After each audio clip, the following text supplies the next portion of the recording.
Good morning, my YouTube viewers. Palestine here. Welcome to my channel. Basically, yesterday something happened and I wanted to make a video about it.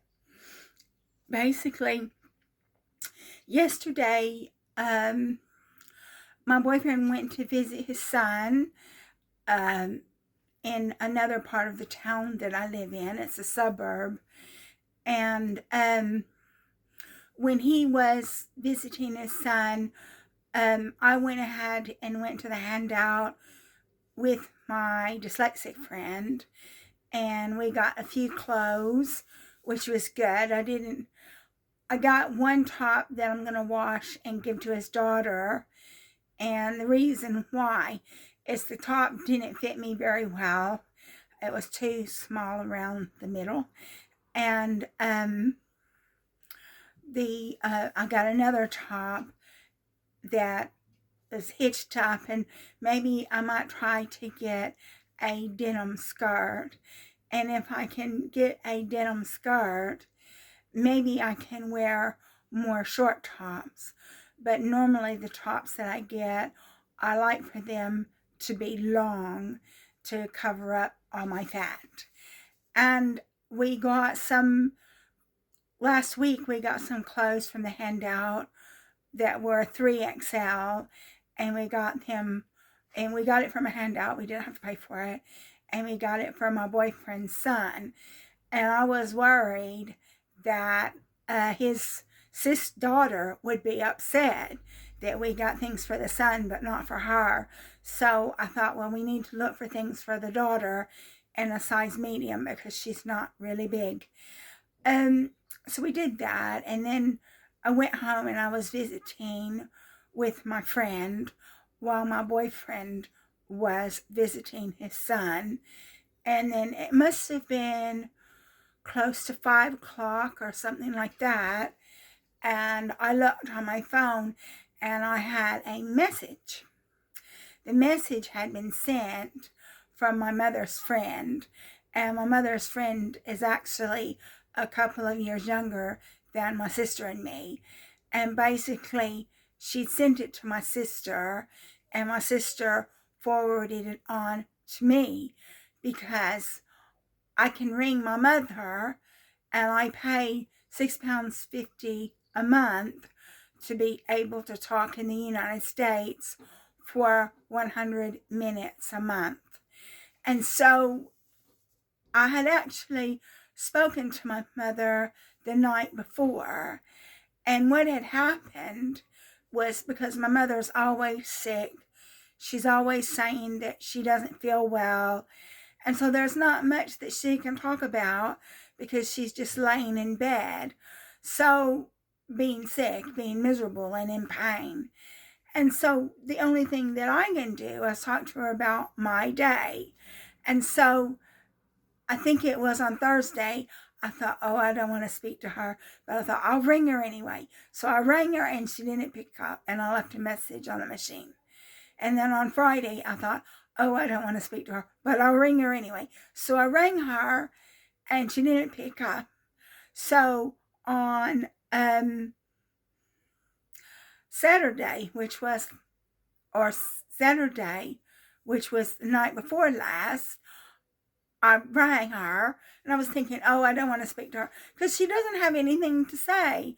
The only thing that I can do is tell her about my day, because all she does is says she's sick in bed. But I phoned her and I told her about my day and everything that was going on, and that was that. And then yesterday, which was a Sunday, I got this message. Well, it must have been on Sunday morning. And remember, I'm 5 or 6 hours ahead of where my mother is, because my mother is in Arkansas. And so I'm 5 or 6 hours ahead. Well, apparently my mother had gotten up to go to the bathroom, and she fell. She fell and she hit her head and she broke her neck. And the thing is that this isn't the first time that she's fallen. She has fallen a lot. My sister said that one time, maybe 20 years ago or something like that, she fell on the pool. There was like a sidewalk around this pool that she had, because my mom has a lot of things, not like me. And she fell, and she couldn't get up, and she had to wait for somebody to come and help her up. That is just how unhealthy she is. And then a few months ago, she fell again. She was walking from her little shop, which is just a few feet, to the front door, and she fell again. And apparently her leg was all bruised and everything, and had turned black and was infected. And I mean, my mom is just a walking health hazard these past few years. And so basically, yesterday morning, she got up to go to the bathroom and she fell again. Well, if she keeps falling, that's telling you there's a problem. And so she hit her head and she broke her neck. So apparently she was calling for my stepdad, because they don't stay in the same bedroom. He's got his bedroom, she's got her bedroom. And so she was calling him, and he must have heard her or went in to look in on her, because apparently he's deaf, so he can't hear very much. But she was calling him, and he heard her apparently, even though from what I understand he's deaf. And so he called the ambulance, which is a good thing. They didn't move her. And the ambulance, they came and got her. I think they put her in a neck brace. And they took her to the emergency room at the Baptist Hospital in Little Rock. And that's when they found out she had a small bleed on the brain, and they were going to have to do something to treat this small bleed on the brain. And because she takes blood thinners and she takes a lot of different medications, that was interfering with them treating this small bleed on the brain that they were going to have to treat. And obviously I'm not medically trained, so I can't tell you everything. And then they also found out that she had broken her neck. So it's a good thing that they put her in a neck brace. And then what had happened was they said they were going to have to operate. But since my mom has a pacemaker, somebody from the pacemaker company has to be there because she has a pacemaker. So they said they were going to operate the next day. And then, because something happened, all these drugs that they were giving her was causing her airways to swell up. And since it caused her airways to swell up, she couldn't breathe. So then they had to put her on a ventilator. And so last I heard, she's in the ER. And I rang my sister. Well, I tried to contact her on Facebook Messenger. And because I thought that I only had my mother's landline number. I didn't have her mobile number. But later on, I found out that I did have my mother's mobile number. It was just the way it came up in my contacts. I couldn't find it. And so I tried to ring my mother's friend, who's a few years younger than me and my sister. And she'd given me her work number, and she'd given me her work email address. Well, that was not going to do me any good to try to contact her. So I left a message saying, can you please give me your personal mobile? And if you give me your personal mobile, then I'll ring you up. And then my sister sent me a message saying she was in church and she couldn't listen to the video. Well, the thing is if I had been in church and I had received a message saying that my mom had broken her neck and was in the emergency room, I'd have been saying, excuse me, I have to leave. But my sister, she just sat through that church service. She wouldn't communicate. And then, so she did actually send me a message saying that she was in the Baptist hospital in Little Rock. So I rang the Baptist hospital in Little Rock, and they confirmed that my mother was indeed in the emergency room. I said, is there a phone where I can speak to her? And they said, no, there's not any phones. So I tried to ring my mother's mobile again, and the second time I tried to ring, I got a hold of her, and I spoke to my mother's friend. And my mother's friend is really nice. She's a lot nicer than me and my sister. But then again, she wasn't brought up by my mother. She's my mother's friend, not my mother's daughters. And so she told me everything. And now she's on a ventilator. She's got a bleed on the brain. She's got a broken neck. They've got to have, because she's got a pacemaker. She's got to have somebody from the pacemaker company there when they give her the operation. Well, you know, my mom sort of had something to do with this awful situation because of her eating. You know, she's got AFib because of her eating, because she's morbidly obese and she eats and she has people feeding her, you know, and I feel bad because I feel like, like my mom wouldn't come see me, my mom doesn't even phone me. I phone my mom, but if I was one of my mom's girlfriends, oh yeah, she'd phone. And, but I feel bad because my mom created this situation where there's a schism because basically she didn't want children. And I found out from my sister that she even told my sister that she tried to give us away and nobody wanted us. So that is just what my mom thought of her children. And she made our lives a misery. The vast majority of what I went through was neglect, but there was abuse as well.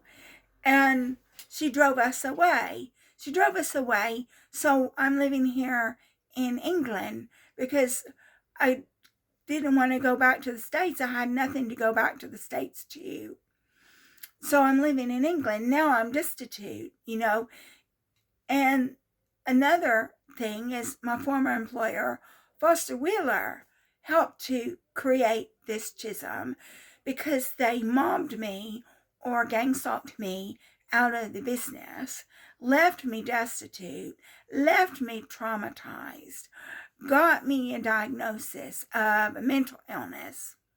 So now, because I was destitute, I couldn't get a new passport when it expired, 1. And 2, because they got me a diagnosis of a mental illness. I can't get insurance to go to the States. And 3, nobody in my family would want to put me up anyway. So even if I wanted to go to the States, I couldn't because of those factors. So my mom created this situation because she didn't want her children. Yeah, she wants us now that we're adults and she doesn't have to take any responsibility for us. But she didn't want us when we were children and we needed her. She didn't want that. And then Foster Wheeler, it was a horrible company. They treated their employees really bad. It was all a smokescreen. It was all a facade. But if you Google Foster Wheeler global corruption, you will find numerous articles on the internet about Foster Wheeler's global corruption. And basically, they were buying contracts. They were paying that, in a nutshell. They were buying contracts is what they were doing. And all you have to do is Google it. Google Foster Wheeler, global corruption, and Operation Car Wash. in Brazil, so Petrobras, and you'll find loads and loads of articles about Foster Wheeler's corruption. And that is just their business dealings. That's nothing to do with how they treated their employees. And because I was a vulnerable person, I was single, on my own, no dependents, I was one of the people that they targeted. And I believe that I was targeted for financial reasons, although I can't prove it. So, yeah, these two groups are responsible for me being destitute in England. And even if I wanted to go see my mom, I couldn't. I haven't got a passport. They'll let me go into the United States, but they won't let me leave. And I can't get insurance because I've got a diagnosis of a mental illness, and I've got breast cancer, and I've got diabetes, and I've got asthma and COPD. So I'm not going to get any insurance to go visit. And my family's not interested in putting me up. And that's why I'm staying in here destitute in the UK. So basically, that's what I wanted to talk about. I wanted to talk about how my mom is so poorly, the terrible state she's in. I'm going to try to ring up tonight, find out how the operation went, but I'm not hopeful. I even told my mom, why didn't she just sell everything and move into a retirement community? And she said she didn't want to. She said she wanted to stay in this place that she's living the rest of her life. Well, she may have just gotten her wish. So that's it for this video. Sorry it couldn't be more positive. I just wanted to update my viewers on what's going on in my life and my mother's life. And if you like my video, please like and subscribe. And I'll be making another video for you really soon. I had no idea I was going to be making this video. I found out just last night what happened, but I wanted to make a video on it. So thank you again for watching my video, and I'll be communicating with you soon.